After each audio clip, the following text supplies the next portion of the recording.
น้อยไม่ได้โทรสักคำเนาะได้โทรสักคำมาเรียกไปอ่ะเนาะก่อนแจ้งให้ทราบว่าไฟดับเด้อเอกอ่ะ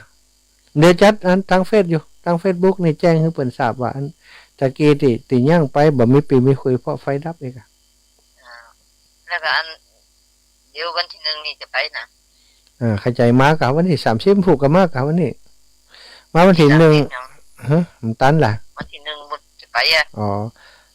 จ้ะมันหมดแล้ววันที่1ดีแล้วจะฮือหวยไปยันมันก็จะไปตัวเพิ่นจะฝากไปที่อันหยังก็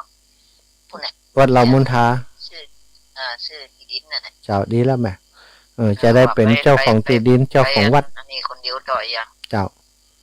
จะได้เป็นเจ้าของวัดด้วยกันแล้วเพิ่นก็เลยจะไปตัวอีกเจ้าดีแล้วไปกัน 3-4 คนเจ้าถึงคนขับรถนะวันที่1เนาะจะเอาวันไปถวายเพลตัวอีกอ่ะดีกะถวายเพลกับรถกินข้าวด้วยกันเพลเจ้าจะเอาวันนัดไปลงเจ้าสาธุดีแล้ววันหน้ามาเพศกับต้องซื้อมาขนาดมากินที่สุนทรมื้อนี้มั้ยมันนัดเป็นหัวก็จะไปนี่เอากะไปเอามานักนะกินคนเดียวต้องช่วยกันกินนะไก่นะ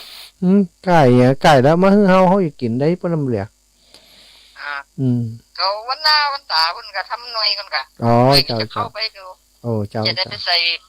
ปุ๋ยหยังโทรศัพท์ปูนนะทำจิตเจ้าขอบคุณนี่แม่เด้อสาธุบุญรักษาจ้ะศรัทธาญาติโยมเด้อที่ฟังทาง Facebook ไลฟ์เนาะขอบคุณทุกท่านทุกคนที่ติดตามกันนะวันนี้เนาะสำหรับวันนี้การไลฟ์สดวันนี้ก็ขอยุติลงคงไว้แต่เพียงเท่านี้ขอให้ท่านเจ้าทั้งหลายติดตามรายการสารธรรมยามค่ำทางไลฟ์สดทางสถานี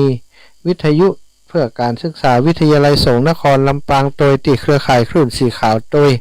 ขอขอบคุณทุกท่านทุกคนที่ติดตามวันนี้ขอให้ท่านเจ้าทั้งหลายมีแต่ความสุขมีแต่ความเจริญพบปะแต่คนดีพบปะแต่สิ่งดีงามกึศสิ่งใดสมมโนมัยไฟอ้างสมความมุ่ง